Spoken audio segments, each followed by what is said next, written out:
ಸ್ನೇಹಿತರೆ ಎಲ್ರಿಗೂ ನಮಸ್ಕಾರ. ಇವತ್ತಿನ ಈ ಒಂದು ಪ್ರೊಫೈಲು ಬೇಕ್ರಿ ಮಂಜುಳಾ ಅಂತೇಳಿ ಸ್ನೇಹಿತರೆ. ಈಕೆ ಹೆಸರು ಮಂಜುಳಾ ಅಂತ, ಮಂಜುಳಾ ಆಂಟಿ ಅಂತಂತಾರೆ. ನೋಡಿ, ವಯಸ್ಸು 43 ಆಗಿದೆ, ಅದಕ್ಕೋಸ್ಕರ ಆಂಟಿ ಅಂತ ಕರೀತಾರೆ. ನನ್ನ ತಂದೆ ಬಂದ್ಬಿಟ್ಟು ಹಳ್ಳಿಯವರು, ಹಾಗಾಗಿ ಅವರ ನಡತೆ ಹಾಗೂ ಆಚಾರ ವಿಚಾರ ಎಲ್ಲ ಹಳ್ಳಿ ಎತ್ತಿ ಆಗಿರುತ್ತೆ. ಅದೇನು ತಲೆ ಕೆಡಿಸ್ಕೋಬೇಕಾದಂಥ ವಿಚಾರ ಆಗಿರಲ್ಲ. ತಾಯಿ ಬಂದ್ಬಿಟ್ಟು ದೊಡ್ಡ ಮನೆತನದ ಕುಟುಂಬದವಳಾಗಿರ್ತಾಳೆ. ಜಾತಿ ಬಂದ್ಬಿಟ್ಟು ಅಪ್ಪನಿಗೆ ಮಾತ್ರ ಕುರುಬ ಜಾತಿಯವರೇ ಆಗಬೇಕು ಅಂತಾರೆ, ಆದರೆ ಅಮ್ಮನಿಗೆ ಅದೆಲ್ಲ ನೋಡಲ್ಲ, ಒಳ್ಳೆ ಗುಣ ಇದ್ದರೆ ಸಾಕು ಅಂತಾರೆ. ಇವರಿಬ್ಬರಿಗೂ ಸಾಕಷ್ಟು ವ್ಯತ್ಯಾಸ ಇದೆ.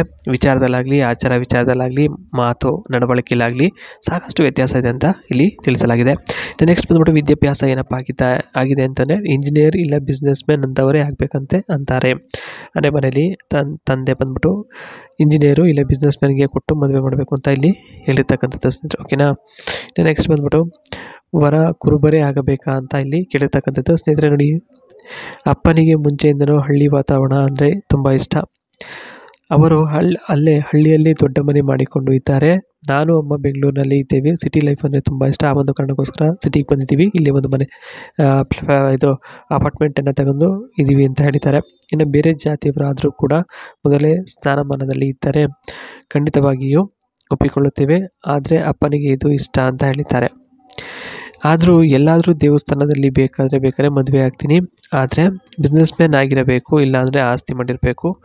ಆದರೆ ಬೇರೆ ಜಾತಿಯವರಾದರೆ ಬಿಸ್ನೆಸ್ ಮ್ಯಾನ್ ಆಗಿರಬೇಕಂತ, ಇಲ್ಲಾಂದರೆ ಒಂದೊಳ್ಳೆ ಕಾಸನ್ನು ಮಾಡಿರಬೇಕು, ಇಲ್ಲ ಅಂತಂದರೆ ಇಲ್ಲ. ಕುರುಬರಿಗೆ ಅವಕಾಶ ಏನೇನಪ್ಪ ಸಿಗುತ್ತೆ ಅಂತಂದರೆ, ಅಪ್ಪಾಜಿಗೆ ತುಂಬ ಇಷ್ಟ ಆಗುತ್ತೆ ಕುರುಬರಾಗಿದ್ದರೆ, ಮತ್ತು ಅವರ ಕಾಲು ತೊಳೆದು ಮನೆಗೆ ಅಳಿಯಾಗಿ ಒಪ್ಪಿಕೊಳ್ತಾರೆ. ಹಾಗೆ ವಿದ್ಯಾಭ್ಯಾಸ ಇಲ್ಲದೇ ಇದ್ದರೂ ಪರವಾಗಿಲ್ಲ, ಅವರು ಓಕೆ ಅಂತಾರೆ ಅಂತ ಇದು ಮೊದಲ ಹೇಳಿಕೆ ಆಗಿರುತ್ತೆ. ಇನ್ನು ಎರಡನೇದು ಬಂದ್ಬಿಟ್ಟು, ಏಕೆಂದರೆ ಹಳ್ಳಿಯಲ್ಲಿ ಯಾವ ರೀತಿ ಪದ್ಧತಿ ಇರುತ್ತೆ ಅಂತ ಎಲ್ರಿಗೂ ಗೊತ್ತಿರುವ ವಿಚಾರನೇ.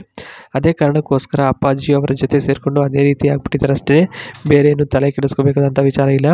ಅವರಿಗೆ ಹಳ್ಳಿಯಲ್ಲಿ ಇರೋದ್ರಿಂದ ಅದೇ ಒಂದು ಮೈಂಡ್ಸೆಟ್ಟಲ್ಲಿ ಇನ್ನೂ ಇದ್ದಾರೆ ಅಂತ ಇಲ್ಲಿ ತಿಳಿಸಲಾಗಿದೆ. ಇನ್ನು ಕೊನೆಯದಾಗಿ ಏನಪ್ಪ ಹೇಳಿದ್ದಾರೆ ಅಂತಂದರೆ, ಒಪ್ಪಿಕೊಂಡ್ರೆ ಊರಿಗೆ ಹಬ್ಬ, ಇಲ್ಲಾಂದರೆ ಸುಮ್ಮನಾಗೋದು ಅಷ್ಟೇ, ಇನ್ನೇನು ತಲೆ ಕೆಡಿಸ್ಕೋಬೇಕಾದಂಥ ವಿಚಾರ ಇರಲ್ಲ.